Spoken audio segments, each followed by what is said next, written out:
Bismillahirrahmanirrahim. Assalamu alaikum. Welcome to the electrical engineering channel. In this lecture, I will discuss diagonalization of a matrix.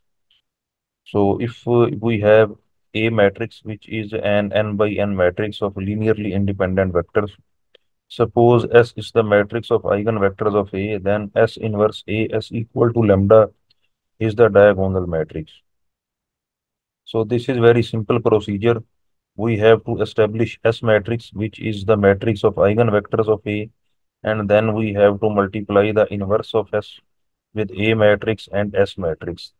The resultant of this product of three matrices is equal to the lambda matrix, and the lambda matrix is a diagonal matrix which has all eigenvalues present at the diagonal, and all other non-diagonal entries will be equal to 0.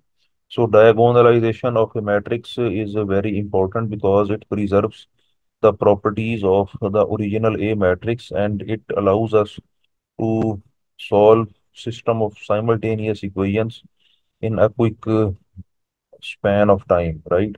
So if we have a diagonal matrix, then the solution of simultaneous equations will become single step, right? So the cost of the computations of solving n simultaneous equations will be drastically reduced. So let's prove this property S inverse A S equal to lambda. So suppose we have to multiply the original A matrix with S matrix, which is the matrix of eigenvectors. So that will be equal to A multiplied by x1, x2 up to xn. So x1 is the first eigenvectors, x2 is the second eigenvector, and so on, and xn is the nth eigenvector. So this is the matrix of eigenvectors of A, and this will be an n by n matrix, right? A is also an n by n matrix. And now we know that Ax is equal to lambda x, right? So for evaluating the eigenvectors, we use the equation Ax equal to lambda x. So this is Ax matrix, and that will be equal to lambda times x matrix. So lambda times x matrix will be equal to lambda 1 x1, lambda 2 x2, and so on up to lambda n xn. Because here we have capital lambda matrix, and that matrix will have eigenvalues at the diagonal. And when we multiply capital lambda matrix with this S matrix or the matrix of eigenvectors, we will have these terms lambda 1 x1, lambda 2 x2 up to lambda n xn. Now let's multiply S matrix with the lambda matrix, right? So this is S matrix and this is lambda matrix. So again, if we multiply these two matrices, we will get lambda 1 x1, lambda 2 x2, and so on up to lambda n xn. So we can compare this AS matrix with S lambda matrix.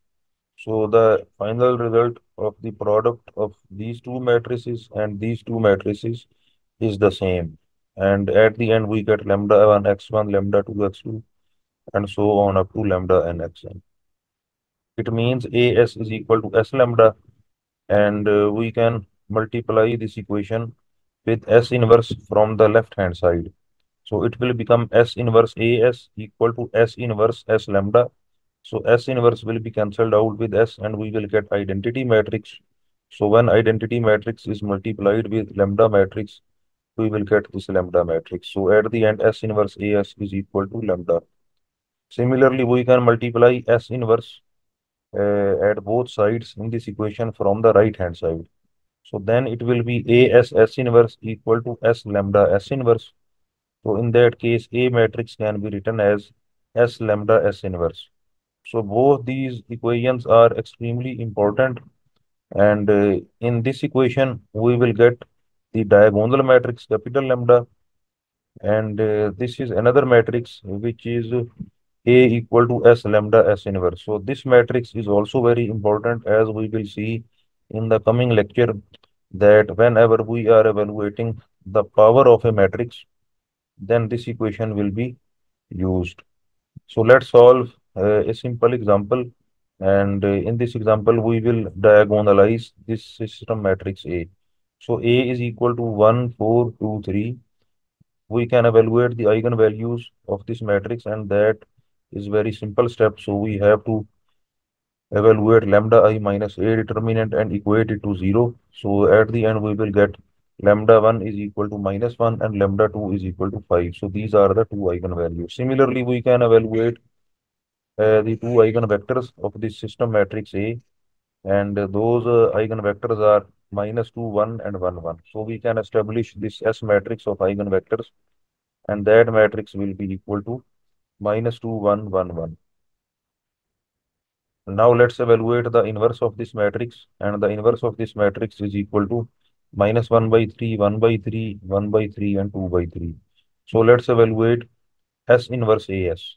So S inverse AS is equal to the product of this matrix S inverse. This is A matrix and this is S matrix. So the product of these three matrices is equal to minus 1, 0, 0, 5. So we can see we have two eigenvalues minus 1 and 5, and at the end we have these two eigenvalues at the diagonal, and that matrix is called lambda matrix. So this is capital lambda matrix, and this is the notation of the matrix where we have used uppercase alphabets for the matrix names, and the entries of the matrix are represented by lowercase alphabets. So this is lambda 1 and this is lambda 2, and the uppercase lambda is the symbol for the matrix representation. So that is all about our today's lecture on diagonalization of a matrix, and I hope you have understood the basic concept of this diagonalization process.